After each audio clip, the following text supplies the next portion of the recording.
This is TWiT. Story that we did not cover in our last episode. AMD's announced the availability of Athlon processors with Vega graphics APUs.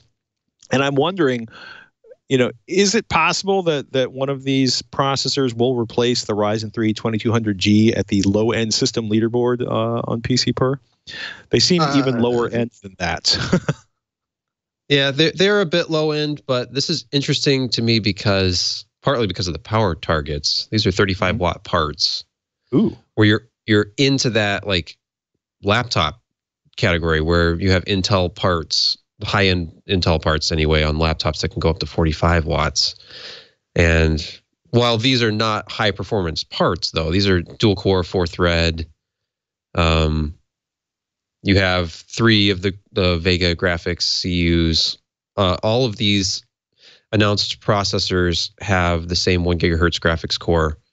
They're priced sort of with the base frequencies. So you pay $55, although today I was looking at Newegg and the 200GE, which is the base model, which is actually still the only one that's listed for sale, is actually selling for around $59, but it depends on where you go. And then you pay a little bit more for faster base frequency. And in that price range, you're getting, if you think about putting together a budget system that you're not necessarily going to be using for any kind of hardcore gaming. I mean, $55 for a CPU that gets you 4 threads, which, theoretically is enough to play modern games and gives you some decent onboard graphics capability right out of the box. That's not a bad deal at all. And we get back into that discussion of like the $400 gaming PC again.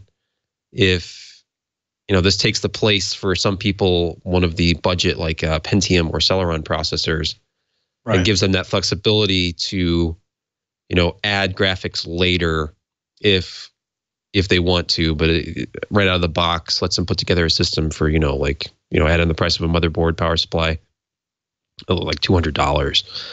So it's always good to see competition and more budget options. And this is definitely a very budget-friendly way of putting together a system for like a family member or just somebody who wants like a low-power, quiet system.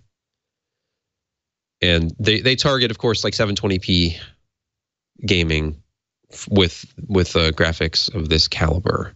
So it's tempting. Also, is given the power consumption, that would be really tempting to do for a media server, as long as you weren't doing sort of 4K transcoding. But if you're doing an audio server or just straight out sending 1080p video to your home theater or something, that would be a really tempting part to use for something like that, given the relatively low power consumption for the number of cores it has. Yeah, that's an area where I always wanted to see more options with smaller form factors with AMD platforms. We have sub mini ITX for Intel, and then of course thin mini ITX.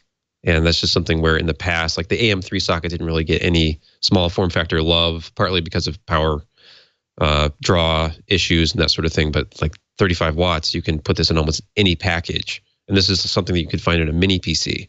So my thought looking at this story initially was, and I've done quite a few like mini PC reviews over the years, and it's almost every company just has lower power Intel parts. And they definitely have that like sub 10 watt and sometimes even sub 6 watt platform that they can put out. But with some active cooling, even low speed, low noise active cooling, you could definitely put something together with one of these APUs and have some viable graphics performance as well.